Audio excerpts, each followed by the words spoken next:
नमस्कार। आज की चर्चा का विषय है गुरु का वृषभ राशि में प्रभाव। तो सभी लग्नों पर गुरु का क्या प्रभाव होगा, वृषभ राशि में जब गुरु होंगे, तो इस पर आज चर्चा की जाएगी। तो कुछ खास बातें बृहस्पति के संबंध में पहले जान लेते हैं। एक तो बृहस्पति का रंग पीला समझा जाता है और वो आकार में सबसे बड़े हैं। उनका दर्जा गुरु का है, राजा के गुरु, राजा के मार्गदर्शक। और जो कफ धातु होती है, आप गला, वात, पित्त, कफ, 3 दोष होते हैं, उनमें से कफ को वो कंट्रोल करते हैं। अच्छे होंगे तो कफ ठीक रहेगा, खराब होंगे तो कफ की समस्याएं बढ़ जाएंगी। मोटापे को कंट्रोल करते हैं, मोटापा बढ़ाना घटाना भी बृहस्पति का रोल है। इसे शुभ ग्रह समझा जाता है, नैसर्गिक शुभ।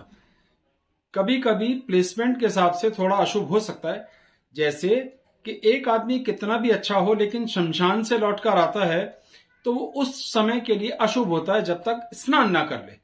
तो स्थान के कारण, काल के कारण वो ऐसा अशुभ हो सकता है थोड़ा सा, लेकिन नैसर्गिक तौर पर उसकी परिभाषा शुभ ग्रह की है।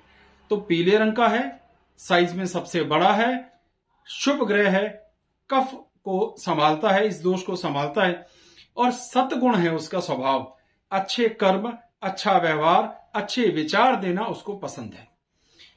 तो ये मोटे तौर पर उसकी एक पहचान हुई कि वो कैसा है, क्या करता है। अब बात आती है कि वो क्या क्या करेगा, कहां का कारक है। ये छोटी छोटी बातें समझनी पहले जरूरी है कि वो ज्ञान का कंट्रोलर है। बृहस्पति टीचर, गुरु तो मतलब पढ़ाई लिखाई, तो ज्ञान, बृहस्पति ज्ञान को देखेगा। फिर वो दादा दादी का भी कंट्रोलर है, दादा दादी का सुख, उनसे मिलने वाला आशीर्वाद, उनकी कृपा, इसको देखेगा। विद्या को देखेगा, जिसे हम एजुकेशन। अभी विद्या एक अलग चीज है, ज्ञान एक अलग चीज है। ज्ञानी तो बहुत कम पढ़ा लिखा आदमी भी हो सकता है, लेकिन एजुकेटेड और अक्लमंद, यहां 2 फर्क कर दिए। तो विद्यावान होना भी गुरु देखेंगे, ज्ञानी होना भी गुरु देखेंगे। फिर बुद्धि, जो बिल्कुल अनपढ़ होते हैं उनमें भी सही मौके पर सही फैसला लेना, दूसरे की समस्या को समझकर उसका उत्तर दे पाना, ये सब भी वही देखेंगे। इसके बाद आती है संतान का सुख। मुख्य रूप से संतान के सुख को, विद्या के सुख को, ज्ञान के सुख को बृहस्पति ग्रह संभालते हैं। धर्म, क्योंकि ये गुरु हैं तो धर्म से संबंधित और काम, जैसे धार्मिक अनुष्ठान, इसको भी देखेंगे। ये सुखों के स्वामी भी हैं। हमारे जीवन में ऑन दी होल सुख की स्थिति कैसी रहेगी, चित्त कितना शांत रहेगा, हम कितने संयम से रह पाएंगे, इसको भी, धर्म को भी वही संभालेगा, सुख को भी। कुछ हद तक वाहन आदि का सुख भी देखता है। और मित्रों के साथ आपका तालमेल कैसा है, अपने दोस्तों से आप कैसा तालमेल रख पाते हैं, इसको देखेगा। भाई का सुख भी कुछ हद तक बृहस्पति से देखा जा सकता है। सेहत को भी देखा जा सकता है। हमारी हृदय शक्ति, दिल की ताकत, बात को समझने का ढंग, आम भाषा में कहते हैं ना, इसका बड़ा दिल है। इसका अर्थ क्या हुआ कि वो दूसरे के लिए कुछ कर सकने, कुछ दान दे सकने, कुछ सहयोग कर सकने में सक्षम बनाता है। और सबसे बड़ी बात है परमार्थ, हमें इस दुनिया से उस दुनिया में ले जाने का ज्ञान बृहस्पति ग्रह से मिलता है। तो धर्म का भी वो कंट्रोलर हुआ, परमार्थ का। और महिलाओं के केस में पति के सुख का स्वामी भी गुरुदेव। तो गुरु मोटे तौर पर क्या क्या चीजें संभालते हैं, अभी वो चर्चा हो गई। अब कहां थोड़े ताकतवर होते हैं, इस मोटी बात को भी समझ लेते हैं। कर्क राशि में 1 डिग्री से 5 डिग्री तक अपनी उच्च राशि में होते हैं, जहां मैक्सिमम अच्छा फल देते हैं। ठीक सामने यानी मकर राशि में 1 डिग्री से 5 डिग्री तक अपनी नीच राशि में होते हैं, मैक्सिमम खराब फल देते हैं। स्वराशि होती है जहां ये अपनी राशि के खुद के मालिक हैं। 2 धनु और मीन, धनु राशि में ही मूल त्रिकोण के भी होते हैं, थोड़ा सा और एक्स्ट्रा पावर होती है 1 डिग्री से लगभग 14 डिग्री तक। अब शत्रु राशि कहां होती है, इनकी बुध से नहीं बनती, शुक्र से नहीं बनती। तो बुध की राशि हुई मिथुन और कन्या, शुक्र की राशि हुई वृषभ और तुला। इन 4 राशियों में शत्रु हो जाते हैं, बाकी सब में मित्र या सम। सूर्य के साथ अगर 11 अंश से कम पर हैं तो अस्त हो जाते हैं। तो जब गुरु अस्त होंगे तो उसका भी एक प्रभाव देखने में आता है। अब लगन में होंगे तो ये दिग्बली होते हैं, मैक्सिमम लाभ दे सकते हैं, एक चीज। और 5 भाव ऐसे हैं जिसमें ये कारक होते हैं, मुख्य रूप से काम को संभालने वाले। दूसरा भाव, 5वां भाव, 9वां भाव, 10वां भाव, 11वां भाव, महिलाओं के लिए 7वां भाव भी। तो कारक का अर्थ क्या हुआ? जहां वो मुख्य रूप से संभाल सकते हैं या उनके होने पर वहां विशेष फल प्राप्त हो सकता है। अस्त हुआ जब कोई ग्रह अपनी मैक्सिमम कमजोर हालत में आ जाता है। अस्त का अपना एक प्रभाव है। स्वराशि, मित्र राशि है। तो ये एक कुछ छोटी छोटी डेफिनेशन से जो पहले जानी चाहिए। अच्छा, आमतौर पर एक हमारे पहचान में है, उन्होंने कहा कि ग्रह तो स्थूल है, एक गैस का या मिट्टी का एक ढेर है, तो उसकी आंखें कैसे हो सकती हैं? और जब उसकी आंखें ही नहीं होती तो वो देखेगा कैसे? तो वास्तव में ये कहने का एक तरीका होता है कि गुरु 5, 7 और 9वें भाव को देखता है, यानी उसकी कुल 3 दृष्टियां। ये कहने का तरीका है। एक्चुअली इसको ऐसे भी कहा जा सकता है कि जहां भी गुरु बैठेंगे वहां से 5वें भाव, 7वें भाव और 9वें भाव पर अपना प्रभाव डालते हैं, वहां पर उनका सीधा प्रभाव होता है। इसको कहने के लिए हम कह देते हैं उसकी दृष्टि वहां पड़ रही है। टीचर सामने अगर खड़े हैं तो 50 के 50 बच्चों पर अपनी दृष्टि रखे हुए हैं, लेकिन अब कल को बहस आ जाए कि टीचर एक साथ 50 बच्चों को तो देख नहीं सकता। लेकिन लमसम की बात यह है कि 50 बच्चों को एक साथ प्रभावित कर रहे हैं, या उन बच्चों को यह लगता है कि हमें देख रहे हैं। तो पढ़ाने का जो प्रभाव आ रहा है 50 के 50 बच्चों को आ रहा है ना। तो दृष्टि का भाव एग्जैक्ट आंखों से नहीं है, दृष्टि का भाव उस पर पड़ने वाले प्रभाव से है। तो इनकी 3 मुख्य दृष्टियां हुई। 5वीं अपने से 5वें भाव को, अपने से 7वें भाव को और अपने से 9वें भाव को। अब सारी बात ये आती है कि दृष्टि का प्रभाव कैसे देखें। जिस भाव पे जो ग्रह है, मान लीजिए कन्या राशि पर उसकी दृष्टि पड़ रही है और उसका स्वामी है बुध, तो वहां शत्रु दृष्टि गिनी जाएगी। मकर राशि पर दृष्टि पड़ रही है तो उसकी नीच राशि गिनी जाएगी। और मान लीजिए वृश्चिक राशि पर पड़ रही है तो उसकी मित्र दृष्टि गिनी जाएगी। बड़ा सिंपल है। तो उस घर से मेरी किसी से दोस्ती और मैं उसके घर को देखता हूं, प्रभावित करता हूं, जाता हूं, तो मित्र भाव माना जाएगा वहां पे, है ना। और शत्रु के घर जाऊंगा तो शत्रु भाव में गया। बड़ा आसान सा तरीका। तो ये कुछ मोटी मोटी डेफिनेशंस थी जो हमें जाननी चाहिए थी पहले। अब हमें चर्चा करनी है कि वृषभ राशि में अगर ये होंगे तो सभी लग्नों के लिए किस तरीके का प्रभाव दे सकते हैं। मेष लग्न से शुरू करते हैं। अब मेष लग्न में देखेंगे तो गुरु दूसरे भाव में बैठेंगे और वो किस राशि में है? वृषभ। अब वृषभ का स्वामी होते हैं शुक्र और शुक्र के साथ है वो शत्रु। तो बहुत स्पष्ट सी बात है कि गुरु यहां शत्रु राशि में होंगे तो दूसरे भाव को कष्ट देंगे, वहां पर वो मित्रवत व्यवहार नहीं करेंगे। शत्रु के घर हैं तो अपनी पूरी परफॉर्मेंस नहीं दे सकते, कमजोर हो जाता है ना आदमी शत्रु के यहां। तो अर्थ क्या निकलेगा कि वहां बैठकर उस भाव से संबंधित सुखों को कुछ कम करेंगे। देखिए बृहस्पति शुभ ग्रह देगा तो शुभ ही, अब शुभता कम देगा या ज्यादा। बृहस्पति टीचर हैं, बहुत अच्छा पढ़ाएंगे, एक्स्ट्रा क्लास ले लेंगे, खुश होंगे तो, खुश नहीं होंगे तो थोड़ा सा कम पढ़ाएंगे, पर पढ़ाना ही आता है उनको और तो कुछ आता नहीं।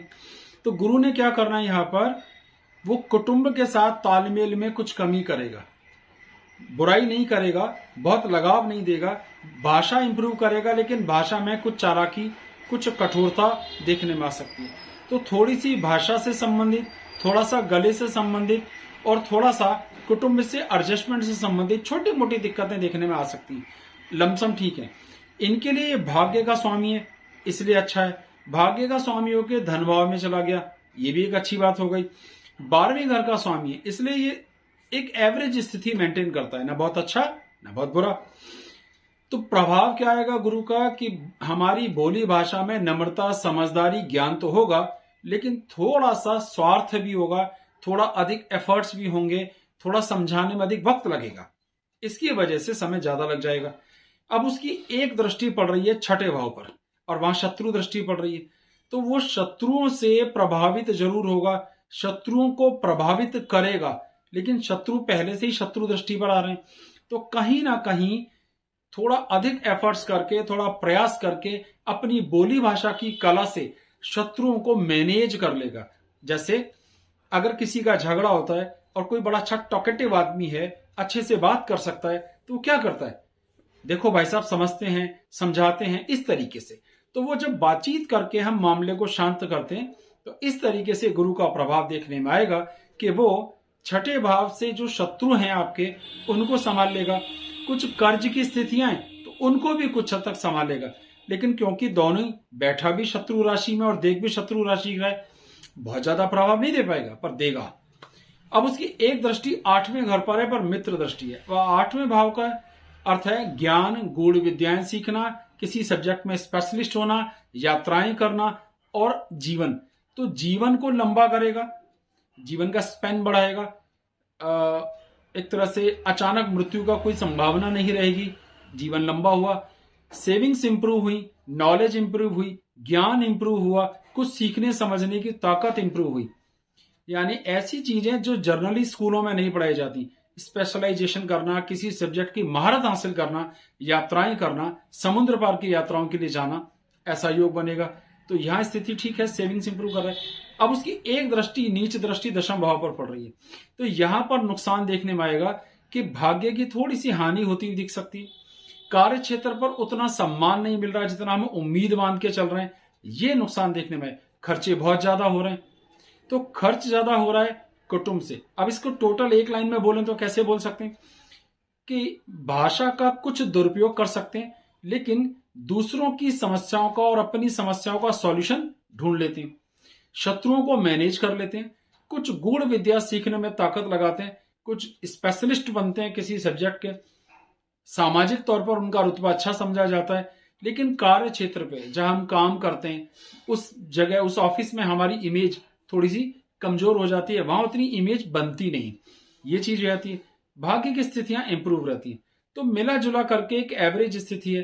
अब एक विशेष बात देखो, शुरू में था कि दूसरे भाव का कारक भी है, और अगर यहां ये अकेला होगा, समझ लेना, कारक अगर अकेला होगा तो उस भाव को कुछ हानि पहुंचाएगा। कोई और ग्रह साथ होगा तो इसकी शुभता थोड़ी सी इंप्रूव होगी। शुभ ग्रह, मान लो मंगल साथ में है, चंद्र साथ में है, तो इसका बल अत्यधिक बढ़ जाएगा। अब बात करते हैं वृषभ लगन के लिए। वृषभ लगन के लगन में ही बैठा है और लगन में वो दिग्बली होता है, मैक्सिमम फल दे सकता है। तो स्वास्थ्य को छोटी छोटी दिक्कतें दे सकता है, छोटी छोटी, क्योंकि वहां शत्रु राशि में, लेकिन फिर भी स्वास्थ्य को इंप्रूव करेगा, कदकाठी पर्सनैलिटी को इंप्रूव करेगा, चेहरे पर शांति और रौनक लेकर आएगा, है ना। चेहरे से ही लगेगा खाते पीते शांत चित्त आदमी है, संतुष्ट हैं, इस तरह का भाव देखने में आएगा। संतान के घर पर पूरा प्रभाव रहने के कारण संतान की प्राप्ति, पुत्रों की प्राप्ति होगी, पर संतान से विचार मिलने में कुछ दिक्कत आएगी क्योंकि शत्रु दृष्टि पड़ रही है। जीवन साथी से बहुत अच्छे तालमेल रहने की संभावना है, लेकिन ये अष्टम भाव का स्वामी भी है और 11वें भाव का स्वामी भी है, इस कारण ये अकारक हो गया यहाँ पे। तो इसका क्या नुकसान होगा, आपके स्वास्थ्य को थोड़ी दिक्कत हो सकती है, लेकिन वैवाहिक जीवन के लिए बड़ा सुंदर होगा। जीवन साथी से लगाव, प्रेम बड़ा अच्छा बना रहेगा।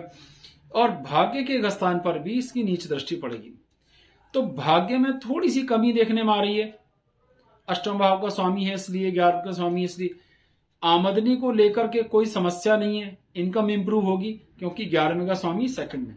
तो सारी बातों को सिंपल भाषा में कैसे बोलें, आपके स्वास्थ्य को कुछ हानि हो सकती है, कद काठी पर्सनैलिटी अच्छी होगी, चेहरे पे अच्छी रौनक, चित्त शांत, व्यवहार कुशल, लोगों के साथ सामंजस्य बैठाने वाले बनोगे, लेकिन अपनी बात को ऊंचा रखने की प्रवृत्ति हो जाएगी। मैं जो कहता हूं पहले उसे सुनो, कोई बुरी बात नहीं।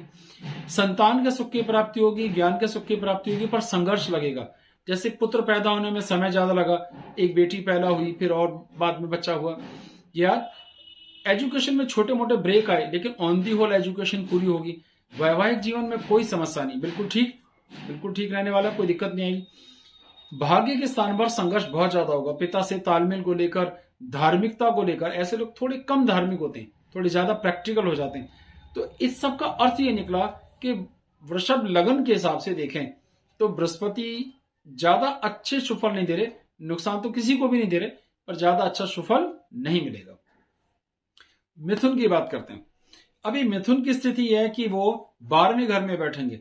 कोई भी ग्रह जो जर्नली 12वें घर में जाता है वो खराब होता है, क्योंकि खर्चे बढ़ जाते हैं, उन खर्चों को मैनेज करने में तकलीफ होती है। तो अब इसका नुकसान ये होगा कि ये 7वें भाव का स्वामी है, तो वैवाहिक जीवन को लेकर दिक्कतें थोड़ी, जैसे लेट शादी होना, शादी में समय ज्यादा लग जाना देखने में आएगा, और स्टेटस को लेकर के भी दिक्कत आएगी। जितनी मेहनत करते हैं, जितना प्रयास कर रहे हैं, उतने रिजल्ट नहीं आ रहे। नौकरी में बार बार आना जाना चलता जा रहा है, कभी मिल जाती है, कभी छूट जाती है। शरीर थोड़ा बेडौल होता जा रहा है, ओवर फैटी होते जा रहे हैं, तो ये नुकसान देखने में आ रहा है। अब एक और खास बात यह कि इसकी 5वीं दृष्टि 4थे भाव पर पड़ेगी, सुख। अब 12वें घर में बैठ के जब वो सुखों के स्थान को देखेगा तो सुख को ज्यादा कैसे बढ़ाएगा? जो खुद इरिटेट है, तनाव में है, वो सुख कहां से देगा? तो सुखों की स्थिति एवरेज एवरेज अच्छी रहेगी। पर शत्रुओं के साथ क्या है कि खुद 12वें जाके खर्च हो गया, नुकसान में, अब शत्रुओं को देख रहा है। तो हुआ ये कि शत्रु भी थोड़े हावी होंगे, उतना मेंटेन नहीं हो पाएंगे। समस्याओं को निपटाने के लिए कर्ज लेना पड़ता है, परेशान होना पड़ता है, ऐसा देखने में आएगा। और 8वें भाव पे दृष्टि पड़ेगी, नीच दृष्टि। कहीं ना कहीं जमा पूंजी को भी खर्च कर रहा है, सेविंग्स को मतलब खर्च हो रहा है। कोई नॉलेज लेने की कोशिश कर रहे हैं तो उसमें बहुत सारे ऑब्स्टेकल्स आ रहे हैं, यात्राओं के कुछ रिजल्ट नहीं मिल रहे। कुल मिलाकर अच्छा नहीं है। अगर साधारण शब्दों का प्रयोग करें तो खर्च भी ज्यादा हो रहा है, नुकसान भी ज्यादा हो रहा है, सुखों की प्राप्ति कम, यानी बेचैनी का सा अनुभव बना रहता है, शत्रु या बीमारियां या कर्जा बिना मतलब हावी बना रहता है, और सेविंग्स हो ही नहीं पाती, होती हैं तो खर्च हो जाती हैं। यात्राएं करते हैं, लाभ नहीं मिल रहा, जैसे व्यापारी यात्रा पे लोग टूर पे जाते हैं, उसका लाभ नहीं मिल रहा। ईमानदारी से कहा जा सकता है कि यहां पर ये अच्छा लाभ देने वाला नहीं है, खराब स्थिति मेंटेन करता है। अब बात आती है कर्क के लिए। अब कर्क के लिए देखो 11वें घर में बैठेगा, और 11वें घर में वो कारक होता है फेवरेबल, अच्छी कंडीशन देने वाला, आमदनी बढ़ाने वाला, संतान के सुख को देने वाला। वैवाहिक जीवन में थोड़े से तनाव जरूर आएंगे इसके कारण, लेकिन फिर भी कर्म इंप्रूव होंगे, भाइयों से तालमेल इंप्रूव होंगे, मेहनत इंप्रूव होगी, आपको संतान के सुख की प्राप्ति होगी। वैवाहिक जीवन की थोड़ी खिचड़ी जरूर आ जाएगी, लेकिन इनकम सात्विक आएगी, अच्छे से कमाना, जेन्युइन पैसा कमाना, पाप की कमाई नहीं कमाना। तो इनकम के दृष्टिकोण से ये बहुत अच्छी स्थिति रहेगी। एफर्ट्स, भाइयों का सुख लाभ प्राप्त होने का योग बनेगा, जो बहुत अच्छी स्थिति है। संतान के सुख की प्राप्ति होगी, विवाह होने का योग भी बनेगा, लेकिन वैवाहिक जीवन में बृहस्पति की तरफ से सपोर्ट ज्यादा नहीं आएगा, कुछ ना कुछ तनाव देखने में आएगा। तो मिला जुला क्या प्रभाव गिना जा सकता है कि कहीं ना कहीं ये 6ठे भाव का स्वामी होकर 6ठे से 6ठे में बैठा, टेक्निकल मीनिंग है ये। इसका अर्थ होता है कि स्वास्थ्य को लेकर कुछ समस्याएं, बीमारियों को लेकर कुछ समस्याएं, शत्रुओं को लेकर के कुछ समस्याएं हो सकती हैं, पर इनकम बहुत बढ़ेगी, भाग्य इंप्रूव होता हुआ दिखाई देगा, ये एक प्लस पॉइंट हो गया। वैवाहिक जीवन में तनाव, भाइयों के साथ तालमेल, संतान, ज्ञान, नॉलेज, एजुकेशन, सही मौके पे सही डिसीजन, ये सब की स्थितियां अच्छी हैं। यानी संतान की प्राप्ति का प्रयास करेंगे तो बात बन जाएगी, ज्ञान प्राप्त करने के लिए, पढ़ने के लिए कोशिश करेंगे, पढ़ पाएंगे, विवाह का प्रयास करेंगे तो विवाह भी हो सकता है। विवाह में थोड़ी सावधानी की जरूरत पड़ती है, क्योंकि यहां बृहस्पति अपनी नीच दृष्टि से देख रहा है। अब बात आती है सिंह लगन की। अब देखिए सिंह लगन के लिए 10वें भाव में बैठेगा। अब सिंह लगन के लिए भी 10वें में बैठ के कारक हो गया, क्योंकि वो जब वृषभ राशि में है तो सिंह लगन के लिए 10वें भाव में आएगा। 10वां भाव जीवन स्तर, पिता के आशीर्वाद, राज्य सरकार से मिलने वाले सुख, जहां हम काम करते हैं, हमारी इमेज, इन सबको देखता है। इसका जबरदस्त लाभ प्राप्त होना चाहिए। शत्रु राशि में 8वें भाव का स्वामी है, अष्टमेश होने का दोष भी लगा, तो बहुत अच्छा तो नहीं देगा, लेकिन पंचमेश भी है, ये टेक्निकल चीजें। तो मिला जुला प्रभाव, तो ऑन दी होल बृहस्पति देने वाला है। तो आपके कार्य क्षेत्र, आपके स्टेटस, पिता के आशीर्वाद और कृपा यहां पर बनती हुई दिखाई देगी। जमा पूंजी थोड़ी खर्च होगी, प्रमोशंस में छोटी मोटी तकलीफें आएंगी, ऑफिस में छोटी मोटी खिचपिच हो सकती है, लेकिन आपकी बोली भाषा, व्यवहार, कुटुंब के साथ आपका तालमेल, एडजस्ट करने की ताकत अच्छी होने के बाद भी थोड़ा सा रूखापन देखने में आ सकता है। आप उतना व्यवहार बना नहीं पा रहे जितना लोग आपसे उम्मीद करते हैं। आपकी भाषा में प्रेम थोड़ा कम और टू दी पॉइंट बातचीत थोड़ी सी ज्यादा हो जाती है, ऐसा देखने में आ सकता है। इसका फायदा सुखों पर बहुत होगा। आप अपने आप में मगन रहना, जो है सेल्फ सेटिस्फाइड, मुझे और नहीं चाहिए, मैं क्या करूंगा, ऐसा देखने में आएगा। तो इसका जो बहुत बड़ा फायदा होता है वो क्या होता है कि जब आप अंतर मन से सुखी हैं, अपने ज्ञान जो कुछ प्राप्त हो रहा है, जो स्टेटस है उससे सुखी, क्या फर्क पड़ता है लोग आपके लिए क्या सोच रहे हैं या आपके लिए क्या विचार करते हैं, या मीनिंगलेस हो जाता है। ये अच्छी स्थिति हो गई। शत्रुओं के घर पर नीच दृष्टि डालेगा, पूरा प्रयास करेगा कि शत्रु दबें, लेकिन कहीं ना कहीं शत्रु जो आपका विरोध करते हैं, शत्रु कौन, जो आपका विरोध करते हैं, वो चाहते हैं आपका प्रमोशन ना हो, मेरा हो जाए, आपकी एक तरह से पे इंक्रीमेंट्स ना बढ़े, मेरी बढ़ जाए, वो सब शत्रु ही समझो। तो कहीं ना कहीं शत्रुओं से त्रस्त रहते हैं, उनसे तनाव मिलता रहता है, कार्य क्षेत्र में दिक्कतें आती हैं, लेकिन अंतर मन का सुख प्राप्त होता है, इसमें कोई समस्या नहीं। कुटुंब से भी लमसम सहयोग मिलता है। मिला जुला कर कहा जा सकता है कि अगर दशम भाव में गुरु अकेले नहीं है, सिंह लगन के लिए दशम भाव में अकेले नहीं है, तो ये बहुत अच्छा प्रभाव मिल सकता है। एक दो पॉइंट छोड़ दें, लेकिन अकेले हैं तो स्थितियां अधिक खराब होंगी, क्योंकि जो भी ग्रह जिस भाव में कारक होता है, अकेला होता है, तो उस भाव की थोड़ी हानि करता है। इसको ऐसे समझें, मास्टर जी तो पढ़ाने के लिए आ गए क्लास में, पर एक भी बच्चा बारिश के कारण पढ़ने नहीं आया तो अगले दिन उन सबको सजा मिलेगी, क्योंकि मास्टर जी जो उस क्लास के कारक हैं अकेले हैं। डॉक्टर साहब तो हॉस्पिटल पहुंच गए ऑपरेशन के लिए, सपोर्टिंग स्टाफ आया ही नहीं, तो क्या होगा, अगले दिन उन सबको डांट पड़ेगी। ये समझाने का तरीका था। तो अर्थ ये निकला कि कारक का अर्थ होता है कि वो आए और उसके साथ उसके सपोर्टिंग स्टाफ कोई साथ में भी होगा तो रिजल्ट अच्छे आएंगे, नहीं तो नहीं आएंगे। अब बात करते हैं कन्या लग्न वालों के लिए। देखिए, कन्या लग्न वालों के लिए 9वें भाव में आएगा और यहां भी ये कारक होता है, लगन पर ही इसकी दृष्टि आएगी। यहां प्लस पॉइंट हो गया, सेहत, व्यक्तित्व, धर्म, ईश्वर की कृपा, क्योंकि शत्रु हैं तो थोड़े विरोधी भी होते हैं, जैसे ज्यादा प्रैक्टिकल होते हैं, उतनी पूजा पाठ करते हैं जितना मजबूरी हो परिवार के कारण, वरना ज्यादा भक्ति होती नहीं है। तो एक तरह से अपने आप को आधुनिक दिखाने का प्रयास, पूजा पाठ ज्यादा नहीं करना या बिल्कुल ही नहीं करना हो सकता है, पर ईश्वर विरोधी नहीं होते, समझिए बात को, ईश्वर के विरोधी नहीं। संतान से दुख प्राप्त करने वाले होते हैं, क्योंकि संतान के घर पर इनकी नीच दृष्टि पड़ती है। तो अच्छी संतान प्राप्त नहीं होना, देर से संतान प्राप्त होना, या संतान से विचार नहीं मिलना, कारण कुछ भी हो सकता है। अपने भाइयों से जबरदस्त सहयोग मिलता है, अपने मेहनत का जबरदस्त फल प्राप्त करते हैं, अपने सपोर्टिंग स्टाफ से जबरदस्त लाभ प्राप्त होता है, पिता का आशीर्वाद भी अच्छा मिलता है।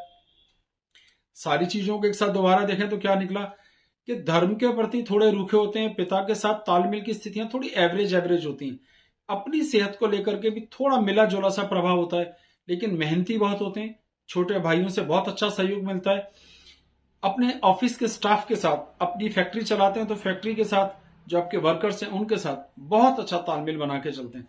संतान का दुख प्राप्त होता है, इसका अर्थ होता है कि वो कितना भी पढ़ लिख जाएं, आमतौर पर उस एजुकेशन का वास्तविक लाभ भी नहीं ले पाते। तो संतान से भी लाभ नहीं आ रहा, वास्तविक नॉलेज का लाभ नहीं ले रहा, आप सबको समझा पाते हो, अपने बच्चों को ही कुछ नहीं समझा पा रहे, या वो आपकी बात समझ नहीं रहे। तो ये एक मिला जुला प्रभाव है। लमसम ये कहा जा सकता है कि एक एवरेज प्रभाव आएगा, बुरा नहीं आएगा, एक एवरेज अच्छा है। अगर गुरु वहां अकेले हैं तो एक और खास बात समझिए, 9वें भाव में एक स्पेशल कंडीशन ये है कि वो विशिष्ट कारक भी होता है, इसलिए अकेले गुरु होने पर भी इस भाव को नुकसान नहीं होगा। ये एक स्पेशल छूट है केवल 9वें भाव में गुरु अकेले होने को। तो कारक होते हैं अलग, विशिष्ट कारक ग्रह अलग होते हैं। इस पर भी वीडियो बनाया, उसका लिंक डाल दूंगा। तुला लगन की बात करते हैं तो अष्टम भाव में आएंगे। अब देखिए, जो ग्रह भी 8वें घर में जाता है उसके कुछ नुकसान देखने में आते हैं, क्योंकि वो नेगेटिव चीजों को ही तो बढ़ाएगा। 8वां घर तो कुआं है, नाली है, एक गड्ढा है जिसमें पानी भरा हुआ है, तो उसको बढ़ाएगा। तो अर्थ क्या निकला, हमारी समस्याएं बढ़ेंगी, हमारे खर्चे बढ़ेंगे, हमारी फिजूल की यात्राएं बढ़ेंगी, जिसके रिजल्ट हम नहीं निकाल पा रहे, तनाव देखने में आ रहा है। इसके बाद एक खास बात ये देखने में आएगी, खर्चे भी बहुत बढ़ रहे हैं।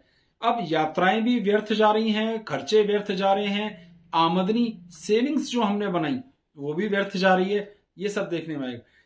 शत्रु हम पर थोड़े से हावी हो सकते हैं, ये देखने में आएगा। बहुत अधिक मेहनत करने के बाद भी उसका रिजल्ट नहीं निकाल रहे, तो ये भी देखने में आएगा। सिर्फ कुटुंब का सहयोग प्राप्त होगा, परिवार आपका साथ नहीं छोड़ेगा, तो ये एक प्लस पॉइंट है। ढंग से देखें तो तुला लगन के लिए वृषभ में गुरु का होना शुभ नहीं है, बुरा प्रभाव देने वाला है, खराब फल प्राप्त होगा। अब वृश्चिक की बात करते हैं। वृश्चिक लग्न के लिए ये बैठेंगे ठीक 7वें घर में और इनकी लग्न पर पूर्ण मित्र दृष्टि पड़ रही है, तो सेहत व्यक्तित्व को संभालने वाले हो गए। अब अगर ये महिला की कुंडली हो और यहां पे बृहस्पति अकेले हों तो वैवाहिक जीवन में तनाव जरूर आएगा, क्योंकि गुरु महिला के लिए इस घर में कारक है, पुरुष के लिए नहीं। पुरुष के लिए इस घर में शुक्र कारक होता है। तो लगन पर बृहस्पति की दृष्टि पड़ती है तो चेहरे पर चमक, व्यक्तित्व अच्छा, पर्सनैलिटी शानदार, चेहरे से ज्ञानी होने जैसा भाव दिखना, थोड़ा सेहतमंद होते हैं, बहुत पतले दुबले भी नहीं हो सकते, चमक होती है चेहरे पे, एक आत्मसंतोष का भाव होता है चेहरे पे, ये अच्छी स्थिति है। आमदनी के घर पर दृष्टि पड़ती है, कैसी भी दृष्टि पड़े पर इनकम इंप्रूव होती है, इसका लाभ होता है। एफर्ट्स के घर पर दृष्टि पड़ती है, थोड़े कम रिजल्ट आते हैं, मेहनत के हिसाब से उतना रिजल्ट आता नहीं है, लेकिन फिर भी रिजल्ट आएगा। सुखों की स्थिति ठीक हो गई, वैवाहिक जीवन की स्थिति ठीक हो गई, इनकम ठीक हो गई, सेहत ठीक हो गई, खराब तो कुछ भी नहीं बचा। तो वृश्चिक के लिए इसका प्लेसमेंट अच्छा है, बहुत अच्छा है, कोई नुकसान देखने में नहीं आएगा। धनु लगन की बात करते हैं। धनु लगन के तो ये स्वामी है और स्वामी होकर के चले गए छठे घर में। मोटे तौर पर इसे लग्न दोष कहते हैं। जब लग्न का स्वामी छठे, 8वें, 12वें जाए तो इसे लग्न दोष कहते हैं, जिसमें सेहत कमजोर हो जाती है, सेहत से संबंधित तनाव आते हैं। तो निश्चित रूप से सेहत कमजोर हुई और वहां शत्रु राशि में भी है तो और कमजोर हुई, तो इसका नुकसान ये होता है कि भाग दौड़, खर्चे, तनाव, फ्रस्ट्रेशन, शत्रु हावी होना, बीमारियां हम पर थोड़ी जल्दी हावी हो क्योंकि सेहत कमजोर है, देखने में आ सकता है। लेकिन आमदनी इंप्रूव करने में कामयाब रहते हैं, इनकम का लाभ होता है, खर्चे ज्यादा होते हैं, कुटुंब के साथ तालमेल नहीं बनता। अब हो ये रहा है कि सेहत आपकी ठीक नहीं है, शत्रु आप पर हावी हैं, कुटुंब के अपने जो सहयोगी हैं, हमारे अपने भाई हैं, उनसे तालमेल हम अपनी बोली भाषा से खराब कर रहे हैं। तो रिजल्ट क्या निकला? तो धनु के लिए स्थिति खराब हो गई। तो ना हम पद का लाभ ले पा रहे हैं, ना ही हम एक तरह से स्टेटस तो फिर भी ठीक बना रहे हैं, किसी तरह काम चलाओ बन जाएगा। सेहत, व्यक्तित्व, पर्सनैलिटी, कुटुंब से तालमेल और खर्चे, फिजूल की यात्राएं, बहुत अधिक खर्च, ये सब आएगा। तो धनु के लिए ये अच्छा नहीं है। मकर की बात करते हैं तो 5वें भाव में आएगा। अब 5वें भाव में भी एक कारक होता है, अकेला होगा तो संतान की हानि करेगा, क्योंकि कारक को अकेला नहीं होना चाहिए। लेकिन अगर कोई ग्रह और साथ में होगा तो फिर ये अति शुभ फल देने वाला होगा, क्योंकि यहां वो शत्रु राशि में, तो पढ़ाई लिखाई में कुछ व्यवधान आना, डाइजेशन से संबंधित छोटी मोटी तकलीफ देखने में आना हो सकता है। पिता के घर को भी पूर्ण दृष्टि से देख रहा है, वहां शत्रु दृष्टि देखा, तो पिता से भी विचार मिलने में दिक्कत है, संतान से विचार मिलने में दिक्कत है, अपनी एजुकेशन से भी परम संतोष नहीं हो पा रहा है, पर आमदनी से संतोष रहेगा कि इनकम ठीक है, दाल रोटी बढ़िया कमा रहे। सेहत को लेकर के छोटे मोटे तनाव, कफ ज्यादा रहना, सेहत ज्यादा रहना, ओवर फैटी हो जाना, या और जो भी बृहस्पति से संबंधित मांसपेशियों की दिक्कतें हो सकती हैं थोड़ी बहुत, ये बढ़ जाती हैं। तो मिला जुला सा प्रभाव है, इनके लिए ये एक तरह से बहुत शुभ प्लेसमेंट नहीं मानते। तो मकर लगन के लिए भी वृषभ राशि का गुरु शुभ फल देने वाला नहीं होगा। कुंभ की बात आ गई। कुंभ में ये चौथे भाव में बैठेंगे। चौथा भाव है हमारी मां का, मन का, मातृभूमि का, सुख का, उच्च शिक्षा का, वाहन का और अपने घर का। शत्रु राशि में इसलिए थोड़ी कम कम देंगे, पर ये सभी चीजें देंगे। पर कार्य क्षेत्र में बड़ा सम्मान होगा, आपकी इज्जत होगी, लोग आपकी परवाह करेंगे, भी बहुत अच्छे से काम करते हैं, बहुत अच्छे से संभालते हैं। ऑफिस कोऑर्डिनेशन जिसे हम कहते हैं वो बड़ा प्यारा बनाते हैं। खर्च बहुत करते हैं, यात्राओं में, कुछ एक्स्ट्रा चीजों में, कुछ एक्स्ट्रा अर्निंग्स के लिए कोशिश करते रहते हैं, इसके कारण पैसा खर्च होता है। यानी लागत तो लगाई, मजा नहीं आया, टीवी लिया चल नहीं रहा, कार खरीदी खराब हो जाती, वगैरह वगैरह, ये स्थितियां आएंगी। क्योंकि 12वें घर में उनकी नीच दृष्टि पड़े, इसलिए खर्चा बहुत अधिक होता है। तो सेविंग्स थोड़ी सी कम हो रही है, खर्चे थोड़े से ज्यादा हो रहे हैं। सुखों की स्थिति एवरेज अच्छी है, ज्यादा नुकसान की बात नहीं हो रही है। पर कार्य क्षेत्र में बहुत अच्छा है, यानी काम के प्रति बड़े ईमानदार हो जाते हैं, लोग उनकी इज्जत करते हैं कि ऑफिस में बहुत अच्छे सब। कुल मिलाकर अच्छा कहा जा सकता है, खराब स्थिति नहीं है यहाँ पर। अब बात आती है लास्ट मीन लगन की। अब इस लगन के ये खुद स्वामी भी हैं और इनके लिए तीसरे घर में बैठेंगे। लग्नेश तीसरे घर में बैठता है तो पुरुषार्थ को बढ़ाता है, कर्म करने की ताकत को बढ़ाता है, मेहनत को बढ़ाता है, और इनकी भाग्य स्थान पर पूर्ण मित्र दृष्टि पड़ रही है। भाग्य को बढ़ाएगा, पिता का आशीर्वाद बढ़ाएगा, संतान और संतान की संतानों का सुख, धर्म का, धार्मिक कार्यों का सुख, इन सब चीजों को बढ़ा देगा। तो इसका लाभ ये होगा कि आपको पिता का, संतान का, संतान की संतान का, धर्म का, ईश्वर की कृपाओं का लाभ होगा। आमदनी के क्षेत्र में थोड़ी कमी रह जाती है, बहुत मेहनत के बाद भी उतनी आमदनी नहीं हो पाती क्योंकि वहां नीच दृष्टि पड़ रही है। वैवाहिक जीवन की स्थिति भी मिली जुली सी होती है। इसका अर्थ यह है कि विवाह जरूर हो सकता है इस समय, जब ये बृहस्पति अगर आपका यहाँ है और उसकी दशाएं हो तो विवाह होता है, लेकिन वास्तविक तालमेल में थोड़ी सी दिक्कत जरूर देखने में आ सकती है, तो थोड़ा सा कम एडजस्टमेंट होता है। फिर भी लमसम अगर मिला के देखें तो स्थिति ठीक रहेगी, खराब नहीं होगी। तो अब जिनके लिए खराब है वो क्या करें? जिनके लिए अच्छा है उन्हें तो कुछ करने की जरूरत ही नहीं है, पर जिनके लिए खराब है उन्हें क्या करना चाहिए?